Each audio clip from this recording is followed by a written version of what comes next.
Hello students, welcome back to the YouTube channel of Sri Sham School. I hope you all are doing well. Today's video for class 7 Get Going Science. Today we are going to continue second chapter of your book, and the chapter name is How Do Animals Take Food.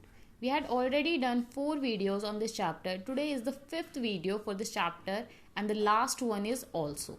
So let's get started.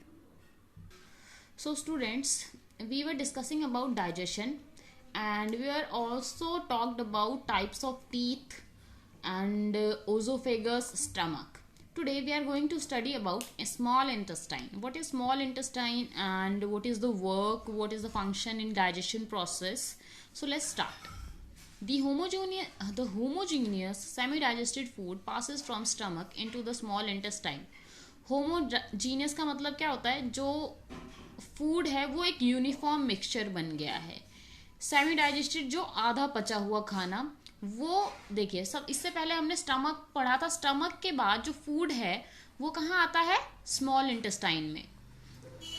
Most digestion takes place in upper part of the small intestine. जो digestion का बहुत सारा मतलब जो ज्यादातर digestion है ना, वो कहाँ, अपर part of the small intestine के अपर पार्ट में ही हो जाता है.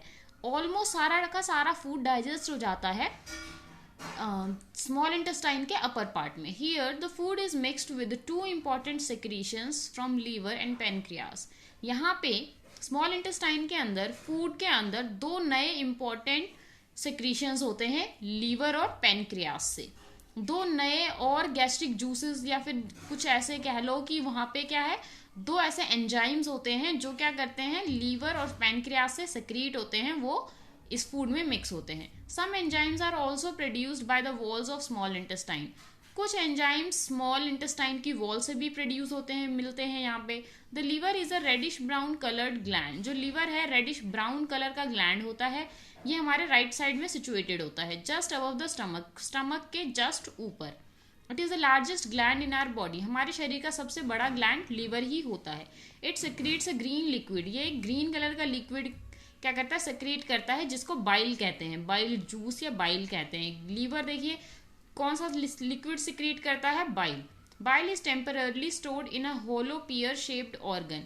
जो बाइल होता है वो एक पियर शेप्ड ऑर्गन में क्या होता है, स्टोर होके रहता है. पियर का मतलब होता है नाशपाती का शेप का एक ऑर्गन होता है, उसके अंदर स्टोर रहता है. The gall bladder attach to the liver, जिसको गॉल ब्लैडर बोलते हैं. देखिए जो बाइल है वो लीवर सेक्रेट करता है, ग्रीन कलर का होता है ब्लैडर, और ये कहाँ पे, गॉल ब्लैडर के अंदर स्टोर्ड रहता है. Bile is alkaline and help to neutralize the acidity of the food leaving the stomach. Bile जो होता है वो अल्कलाइन होता है, बेसिक होता है. देखिए हमने इससे पहले हाइड्रोक्लोरिक, स्टमक में हाइड्रोक्लोरिक क्या हो रहा था, रिलीज हो रहा था, वो फूड को एसिडिक मीडियम प्रोवाइड कर रहा था. अब उस फूड को बैलेंस भी होना जरूरी है, तो उसके लिए क्या कहते हैं, बाइल अल्कलाइन सॉल्यूशन क्या कर रहा है, अल्कलाइन है वो, तो उस फूड को क्या करेगा, न्यूट्रलाइज कर देगा और उसमें से एसिडिटी सारा क्या हो जाएगा, रिमूव हो जाएगा. It also helps in breaking off fats, और ये फैट्स को तोड़ने में भी हेल्प करता है. Pancreas, a leaf-shaped gland present below the stomach, secretes pancreatic juice. Pancreas एक लीफ शेप का ग्लैंड होता है, स्टमक के नीचे प्रेजेंट होता है. ये पैनक्रियाटिक जूस सेक्रेट करता है, पैनक्रियाटिक जूस इससे बाहर निकलता है. दैट एक्ट्स ऑन कार्बोहाइड्रेट, जो कार्बोहाइड्रेट पे काम करता है, एंड प्रोटीन्स पे भी, changing from the further into the simpler forms. वो कार्बोहाइड्रेट्स और प्रोटीन्स को क्या करता है, सिंपलर फॉर्म में चेंज करता है. The intestinal glands produce intestinal juice. जो इंटेस्टाइनल ग्लैंड्स है वो इंटेस्टाइनल जूस प्रोड्यूस करते हैं, कंटेनिंग एंजाइम्स, जिसके अंदर एंजाइम्स होते हैं that complete the digestion of carbohydrates, proteins and fats. वो एंजाइम्स क्या करते हैं, डाइजेशन कंप्लीट करते हैं कार्बोहाइड्रेट्स, फैट्स और प्रोटीन्स का. The digestion of food is complete, and इस तरीके से फूड का डाइजेशन पूरा कंप्लीट हो जाता है. And carbohydrates are converted into glucose, और कार्बोहाइड्रेट ग्लूकोज में कन्वर्ट हो जाते हैं, प्रोटीन्स अमीनो एसिड्स में कन्वर्ट हो जाते हैं, और फैट्स ब्रेक डाउन होकर फैटी एसिड्स और ग्लिसरॉल में कन्वर्ट हो जाते हैं. Digested food is soluble form is taken in through the walls of small intestine. जो डाइजेस्टेड फूड है वो soluble फॉर्म में है, स्मॉल इंटेस्टाइन से होता हुआ ब्लड स्ट्रीम में पहुंचता है. ब्लड स्ट्रीम में पहुंचता है, वो जो बचा हुआ खाना है स्मॉल इंटेस्टाइन से होता हुआ ब्लड स्ट्रीम्स में पहुंच जाएगा. The wall of the small intestine has thousands of the tiny finger like projections. Small intestine की वॉल्स के पास बहुत ही छोटे छोटे फिंगर लाइक प्रोजेक्शंस होते हैं, उनको विलाई बोलते हैं. The villi which increase the surface area of for absorption of nutrients. बहुत सारे क्या होते हैं, फिंगर लाइक प्रोजेक्शन होते हैं जिनको विलाई बोलते हैं, जो क्या करते हैं एरिया को बढ़ा देते हैं ताकि जो न्यूट्रिएंट्स हो ज्यादा से ज्यादा एब्जॉर्ब हो सके. Each villus has fine blood capillaries close to its surface. हर एक देखिए विलाई मतलब बहुत सारे और विलस मतलब एक विलस. तो ये क्या है, बहुत सारे उनके पास छोटी छोटी बहुत ही पतली पतली ब्लड कैपिलरीज होती हैं. The nutrients pass through the intestinal wands into the blood through the capillaries. इन्हीं कैपिलरीज के थ्रू जो न्यूट्रिएंट्स हैं ब्लड के अंदर पहुंचते हैं by the process of diffusion के प्रोसेस के through. It is then carried to all body cells. फिर ये हर एक बॉडी सेल तक पहुंचता है building up complex substances such as proteins and carbohydrates. और जब ये पूरी बॉडी तक पहुंचता है तो कार्बोहाइड्रेट्स प्रोटीन्स इस तरीके सब्सटेंस फॉर्म करता है. तो ये था स्टूडेंट्स हमारा स्मॉल इंटेस्टाइन का वर्क. स्मॉल इंटेस्टाइन में काफ़ी डाइजेशन का प्रोसेस काफ़ी अच्छा होता है, काफ़ी लंबा होता है, बहुत ज़्यादा होता है. तो इसमें देखिए सबसे पहला तो यहाँ पे क्या है, कई सारे ग्लैंड्स प्रेजेंट है, जैसे लीवर हो गया, पैनक्रियाज हो गया, लीवर से बाइल सक्रीट हो रहा है, पैनक्रियाज से पैनक्रियाटिक जूस सक्रीट हो रहा है. उसके बाद एक विलाई है, विलाई भी क्या करता है, बहुत ही इंपॉर्टेंट रोल है इसका डाइजेशन ऑफ फूड में. तो आइए नेक्स्ट देखते हैं. नेक्स्ट है हमारा large intestine. Undigested food along with water moves down into large intestine. देखिए जो डाइजेस्टेड फूड था वो तो ब्लड में चला गया. अब जो अनडाइजेस्टेड फूड है वो वाटर के साथ कहाँ जाता है, लार्ज इंटेस्टाइन में आ जाता है. The large intestine is shorter than small intestine and is wider. जो लार्ज इंटेस्टाइन है स्मॉल इंटेस्टाइन से छोटी होती है लेकिन वाइडर मतलब बड़ी होती, मोटी होती है, चौड़ी होती है. It is about 1.6 metre in length and 6 centimetre wide. इसकी विड्थ मतलब चौड़ाई 6 सेंटीमीटर और लंबाई 1.6 मीटर होती है. It absorbs water and useful minerals from the watery mass of undigested food remains. अब जो अनडाइजेस्टेड फूड है उसमें से कुछ वाटर और जो यूजफुल मिनरल्स है वो क्या कर लेगा, जो लार्ज इंटेस्टाइन है वो उसको एब्जॉर्ब कर लेगा. The undigested food material become semi solid. अब उसमें से वाटर भी निकल गया है तो अब जो अनडाइजेस्टेड फूड क्या है, सेमी सॉलिड रह गया and is then called faeces, और उसको फीसिस बोला जाता है. It passes through the large intestine and it is stored in the rectum. फिर क्या होता है, वो लार्ज इंटेस्टाइन से होता हुआ रेक्टम में कलेक्ट हो जाता है. It gets expelled out from the body through anus at a periodic interval. और फिर हमारी बॉडी से वो वेस्ट होता है, वो हमारी बॉडी से एनस के थ्रू बाहर आ जाता है पीरियडिक इंटरवल मतलब एक एक इंटरवल के बाद. तो ये था लार्ज इंटेस्टाइन का वर्क. देखिए नेक्स्ट टॉपिक है हमारा nutrition in grass eating animals. कि nutrition in grass eating animals, जो एनिमल्स घास खाते हैं उनकी बॉडी में ऐसा क्या होता है, उनकी बॉडी में डाइजेशन का प्रोसेस कैसे होता है, उनकी बॉडी में न्यूट्रिशन कैसे होता है, इस बारे में हम पढ़ने वाले हैं. Grass eating animals chew half digested food and और कॉल्ड रूमिनेंट्स. देखिए ग्रास ईटिंग एनिमल्स, घास खाने वाले जो जानवर होते हैं वो अपना खाना आधा चबाते हैं और उसको निगल लेते हैं, उनको रूमिनेंट्स बोलते हैं.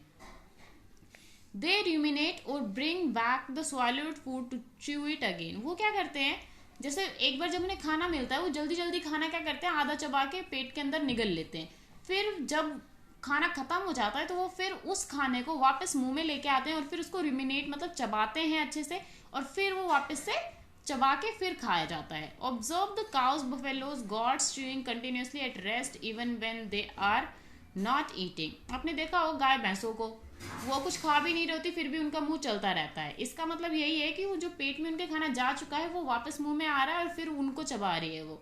All ruminants are herbivores. जो भी सारे रूमिनेंट एनिमल्स होते हैं वो सारे हर्बीवोर्स होते हैं, वो फ्लैश नहीं खाते हैं, सिर्फ और सिर्फ ग्रास या ग्रास प्रोडक्ट्स ही खाते हैं. Grass is rich in cellulose. Grass के अंदर बहुत सारा अमाउंट सेलुलोज का होता है एंड डिफिकल्ट टू डाइजेस्ट. और उसको डाइजेस्ट करना बहुत इजी नहीं होता है, बहुत ज़्यादा मुश्किल होता है. मैंने आपको बताया था कि सेलुलोज जो है वो हमारी बॉडी डाइजेस्ट नहीं कर सकती है.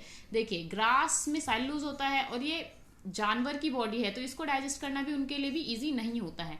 Many animals including humans can not digest the cellulose. बहुत सारे एनिमल्स जिनमें ह्यूमंस भी आते हैं वो क्या करते हैं, सेलुलोज को डाइजेस्ट नहीं कर सकते हैं. Then how do ruminants digest their food? तो ruminants अपना खाना कैसे पचाते हैं? जबकि घास के अंदर तो बहुत ज्यादा सेल्यूलोज होता है, तो उनका खाना कैसे पचता है? देखिए, firstly it requires more chewing then, that is why ruminants have big chewing teeth with powerful jaw muscles.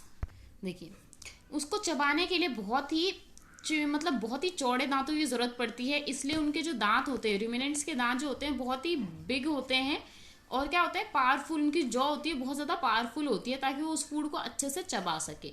ruminants have a unique stomach divided into 4 compartments: rumen, reticulum, omasum and abomasum। देखिए, ruminant, इनको क्या होता है, उनका जो stomach है ना, चार कंपार्टमेंट्स में डिवाइडेड रहता है। ये चारों कंपार्टमेंट्स के नाम है, क्योंकि र्यूमिनेंट्स हैं, घास खाते हैं, इनका जो डाइजेशन प्रोसेस थोड़ा कॉम्प्लेक्स है, तो इसलिए जो इनका स्टमक है वो 4 कंपार्टमेंट्स में डिवाइडेड है। The half chewed grass is swallowed and it first goes from mouth. जो आधा चबा हुआ जो घास है वो क्या करता है, वो उनको निगलते हैं मुंह से, कहाँ जाता है इनके, फिर देखिए, to remain the largest of the 4 compartments. मुंह से जो वो आधा चबाया हुआ खाना उनका जाता है र्यूमेन के अंदर, सबसे पहला कंपार्टमेंट र्यूमेन के अंदर। ये सबसे लार्जेस्ट, चारों कंपार्टमेंट्स में से सबसे लार्जेस्ट कंपार्टमेंट है, सबसे लार्जेस्ट पार्ट है। बैक्टीरिया एंड प्रोटोजोआ, ये बैक्टीरिया प्रोटोजोआ कीड़ों के नाम है, कीड़े मतलब ऑर्गेनिजम्स कह सकते हो आप। प्रेजेंट इन द र्यूमेन के अंदर ये दोनों प्रेजेंट होते हैं। वो क्या करते हैं, सेलुलोज को ब्रेक डाउन करते हैं, उस घास में जो सेलुलोज होता है उसको ब्रेक डाउन करते हैं, उसको तोड़ते हैं। The half digested food then goes to the second muscular chamber. फिर वो आधा डाइजेस्टेड फूड कहाँ जाता है, दूसरे वाले चैम्बर में, जिसका नाम था reticulum, from where it is send back to the mouth. फिर रेटिकुलम से वापस खाना कहाँ जाता है, मुंह में, एज कर्ड। वो जो आधा बचा हुआ खाना उसको कर्ड बोलते हैं। टू बी च्यूड अगेन, फिर उस कर्ड को दोबारा चबाया जाता है। This action is known as ruminating। इस एक्शन को ruminating बोलते हैं, जुगाली करते हैं ना, वो ही। The rechewed matter is swallowed for the second time. अब वो जो रीच्यूड मैटर है उसको दोबारा दूसरी बार चबाया जाता है। By passing the first 2 chambers, पहले दोनों चैम्बर्स में से निकलने के बाद, र्यूमेनर रेटिकुलम से निकलने के बाद, it enters the third chamber. फिर वो थर्ड चैम्बर में जाता है, ओमासम के अंदर, where food is broken down into still smaller pieces. Third chamber के अंदर उस फूड को और भी छोटे छोटे टुकड़ों में तोड़ा जाता है। एक्सेस वाटर एब्जॉर्ब हो जाता है, एक्सेस वाटर उसमें से निचोड़ लिया जाता है, एब्जॉर्ब हो जाता है। Finally it enters the fourth chamber. फिर वो फोर्थ चैम्बर में जाता है, the abomasum, which is true stomach. उसको ट्रू स्टमक बोलते हैं। Enzymes act upon the food and digestion progresses. Enzymes, fourth part में एंजाइम्स होते हैं कुछ, वो वहां पे वर्क करते हैं, और फिर डाइजेशन का प्रोसेस ऐसे ही चलता रहता है। इस तरीके से उसमें डाइजेशन का प्रोसेस होता है। तो स्टूडेंट्स, ये आपका सेकेंड चैप्टर ओवर हो जाता है यहाँ पे। यहाँ इससे रिलेटेड आपको अगर कोई क्वेरी आती है तो आप मुझसे पूछ सकते हैं। इससे रिलेटेड मैं आपको, आई होप कि आपने पीछे वाली वर्कशीट्स पूरी कर ली होंगी। एक और वर्कशीट, लास्ट वर्कशीट होंगी इससे, वो मैं आपको प्रोवाइड कर दूंगी कल तक। और आपको पता है कि नेक्स्ट वीक में आपका टेस्ट है, तो be prepared for that. Okay students, thank you.